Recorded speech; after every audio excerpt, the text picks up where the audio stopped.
happening? It's Rob Libbey. How are you, Rob? Doing awesome. You are doing awesome. You look great. Yeah. You had a nice ride this morning. I'm learning a little bit about you. You like to cycle. Is that correct? Yeah, I'm a cyclist. Used to be a triathlete. Get out. I qualified in 2008. I qualified for the amateur section of the Team Canada triathlon. No way. Went to Worlds in Australia and had my ass handed to me.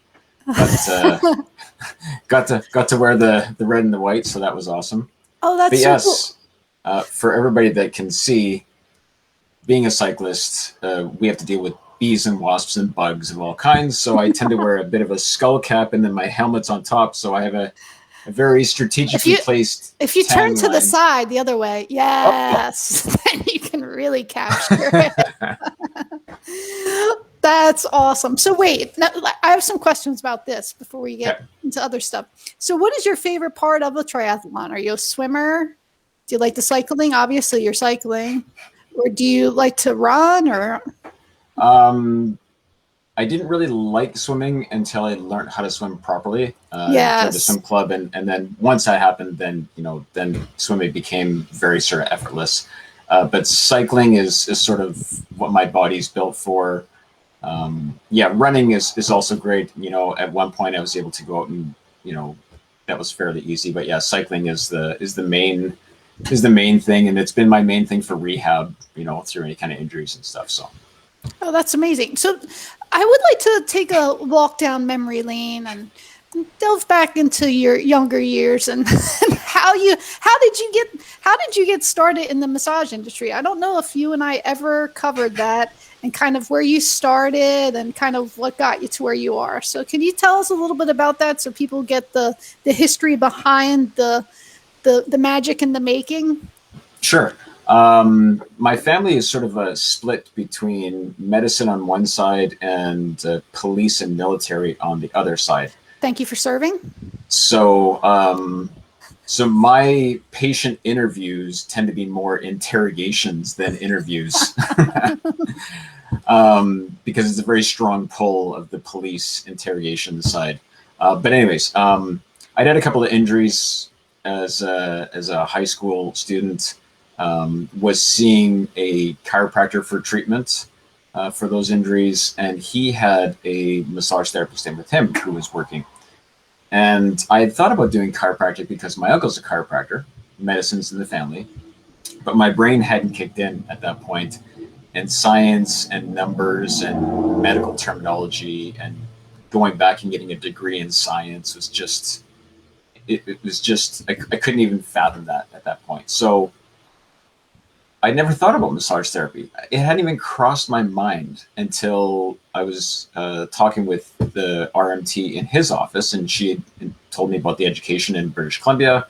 I went down, I took the course. They had an introductory course that the school offered Friday night, all day Saturday, Sunday. And the Friday night, that was it. I was sold. Like, sign me up. This is it. This is my calling. This is what I'm meant to do. And never looked back. And that was it. And how long ago was that, did you say? I graduated in 94. So I've been around the block a couple of blocks. I've been around a couple of blocks. and then you found a passion for teaching. So tell us a little bit about how that started and where you are with that. Yeah, I always taught my patients. Right from day one, I would always have the anatomy books and the orthopedic testing books on the table. I was always doing patient education. And I had gotten to a point where I was actually treating a lot of my colleagues for injuries that they had had from treating. And they'd all said to me, it's like, hey, you know what? You're kind of built for teaching. You should really look at it. So I applied to West Coast College Massage Therapy at the time. They had a 3,000-hour program. I also enrolled in a provincial instructor's diploma course. So it teaches you how to teach. So it removes the ego and the attitude. It takes the best parts of your experience. And then it teaches you, the very basic adult learning styles, how to write curriculum, how to write your exams and your questions and all that kind of stuff. I'm going to interject. Yep. What was the hardest part for you to let go of? Or what were You the know, I did. biggest lessons? What You were the know, biggest lessons you got from that? I was so eager to learn how to get the information into somebody so that I could pull the best out of them. I was willing to let go of anything.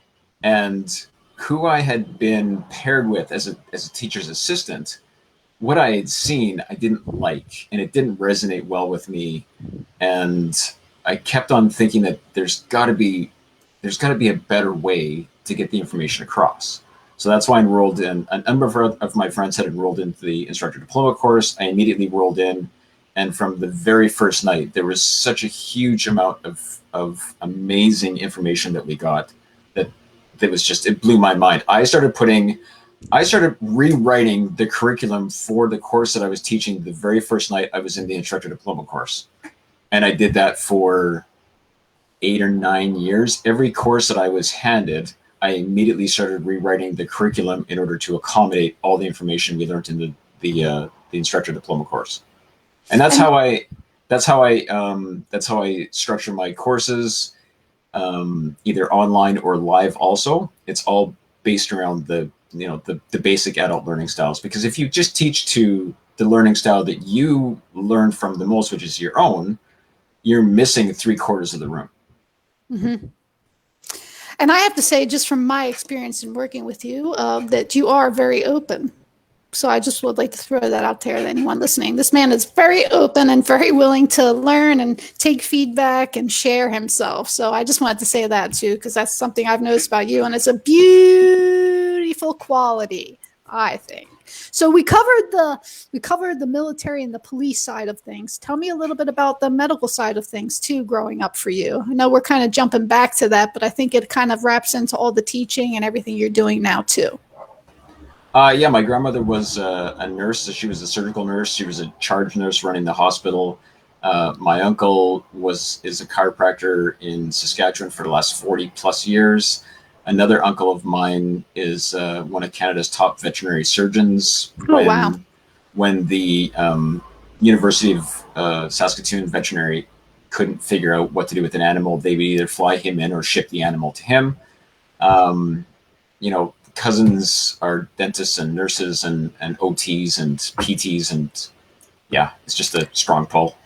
What a cool combination. So as you started teaching, I mean, we have something pretty unique right here. And it seems like, look, wait. This is the cool part. This is the Yeah. part where I think maybe one day, I mean, I could be a millionaire because if anything, I could sell. So I got mine autographed. Woohoo! So, so tell me a little bit about. It seems that everybody finds a passion, and I mean, the human body is such a broad topic. Massage is such a broad topic, and it seems like we have a lot of different people doing. Like they kind of get on something and they focus on it.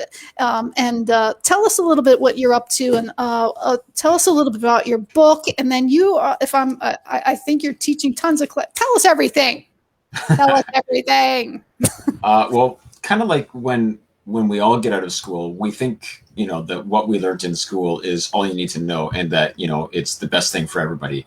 And you quickly realize that it's a very basic kindergarten starting point, and what you learned is not always applicable to everybody. And I started seeing a lot of patients with I call them cranky shoulders. We used to call them frozen shoulder, adhesive capsulitis, that kind of stuff.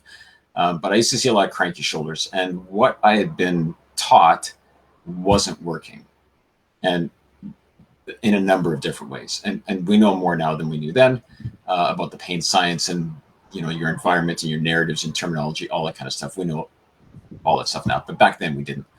So, anyways, I started looking at different manual techniques or applications that I could apply that was within my scope of practice here legally. And like the chiropractors have got amazing HVLAs that they can use. I can't use them. The physios have got electromodalities. I can't use them. The naturopaths have got injectables. I can't use them. I got to refer out for those guys. So I ended up finding, like most therapists, we ended up finding Andrew Taylor Still or osteopathy, Andrew Taylor Still and William Sutherland and the Dallas Osteopathic Study Group, they all sort of contributed to ligamentous articular strain technique. That sort of caught and piqued my interest. So then I dove into all of their research and information and then just applied it to the whole body.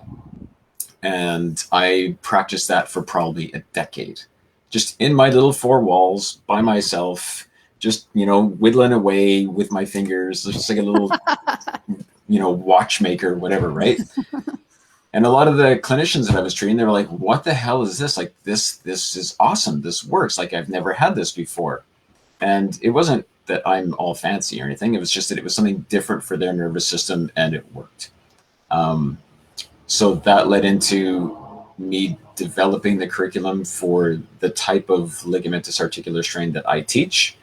And then that led into investigating into pain referral patterns. A lot of the trigger point referral charts that we all have, the really ugly ones that are on our walls, my patients would say, that's not me. So I would hand them a marker and say, go draw you. So for a decade, I had these really ugly trigger point charts with everybody's referral patterns all over the place. And a naturopath friend of mine looked at them and went, hey, I know what these are. These are Hackett referral patterns. I'm like, what the hell is a Hackett referral pattern? So then that introduced me into George Hackett and Gustav Hemswell and all of their research into ligament joint capsule pain referral patterns. They did like... But that leads to an interesting point, right? So here's just a client, and you say, draw on my wall. And not knowing, they're literally laying out these patterns that people have been studying and giving names to and figuring things out with. So a lot of times, I love what you're saying too. If you listen to your client and give them a voice, they instinctually or innately know kind of like what's going on. They don't know how to tell you like we can talk, but they can feel. And I love that is really cool, Rob, that you saw, like you allowed that, and then you saw these patterns being drawn on your wall that are like being studied. I love it. Well, and the one thing I want people to know is that I don't want people to walk away with the impression that, Libbey just thinks that all pain referral patterns all come from ligaments and joint capsules. That could be furthest from the truth. I am not one of those guys. We have to do our differential diagnosis. We have to do our assessments. We have to remove all of our red flags. We have to remove our CNS and our PNS referral patterns, all those things. After all that had been done and we removed all other things and we looked at mechanism of injury and everything else, then it led me to, well, joint capsules, ligaments, let's have a look at this stuff. It was a very strategic, very orthopedic way, neurological assessment. I used to teach neurological assessment. I used to teach orthopedic assessment. So I would run through all that stuff. Then if it pointed towards ligament joint capsule, then we would have that discussion about referral patterns and so on and so forth. And I would break out that research. And all that research has actually continued and still continues. There's still scientists and clinicians and researchers that are still publishing paper on ligament joint capsule pain referral patterns. So very nice, very nice. I like hearing how it all kind of came to fruition. That's very, very cool. So tell us what are you up to now? And if someone wants to, are you doing live classes yet, or what's going on? Yeah, still teaching live classes. I teach small classes. I don't. I love the large classes. You go to Scotland and you teach like 100 people. You were just at Eric Dalton's, right? Oh my God, that was so fun. 200. That's he's like a rock star, right? 200 people. Yes. Kidding me, right? So I love that. That's awesome. But I really love the intimacy of like 10. Mm-hmm. And for a number of years, I've done sort of a group where we start at the beginning of the year. We finish at the end of the year. It's the same core group of people, and we just run through the body through all the different areas. So that's what I'm doing now. I'm actually teaching this coming Sunday. We're teaching elbow, wrist, and forearm. So we're looking at all the carpals. So yeah. And you're also a guest for Aubrey. his workshop.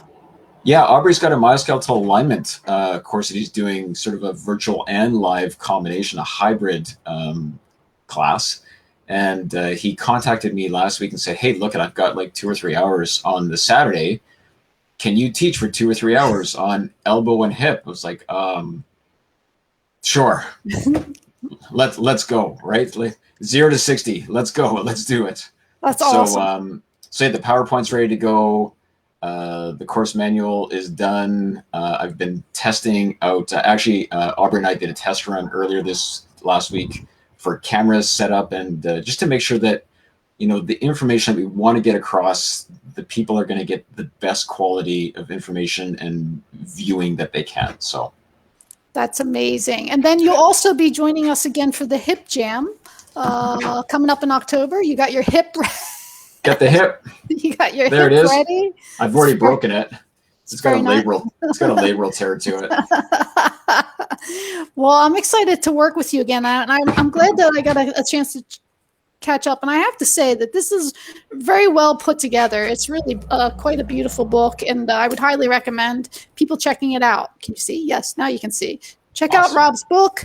And Rob, I'll look forward to seeing you again. I'm sure I'll talk to you before October, but you'll be back with us October 4th through the 8th for the Hip Jam. Hip Jam. Do you have anything else? Do you have anything else you want to leave us with that you're up to before we go? A different sort of project, sort of an aside, away from ligaments, but still dealing with referral patterns and pain science kind of stuff. I went through and I did the research pertaining to dermatomes and myotomes. And what we've discovered is that in over 40 textbooks that are currently being used in medical curriculum globally, the dermatomes are all incorrect and the myotomes are incorrect. And they've been incorrect for a long time. So I'm currently 4 chapters into that book. The images are all finished. The dermatome images, the myotome images are done. Just writing the chapters on appropriate testing. So we're sort of moving away from sort of the manual muscle testing sort of concept to keeping it more of a neurological testing concept. So that's the big thing that's in the works at this point. You're so smart, and I can tell how much you love doing research and coming up with this stuff. I'm really excited to see what's next, and I'm going to have my eye on you because I think there's lots of great things to come from you, Rob. And I'm honored to have a chance to talk with you and learn more about you, and I can't wait to work with you again. It's just awesome to be here. This is a fantastic forum. Yes. It's amazing.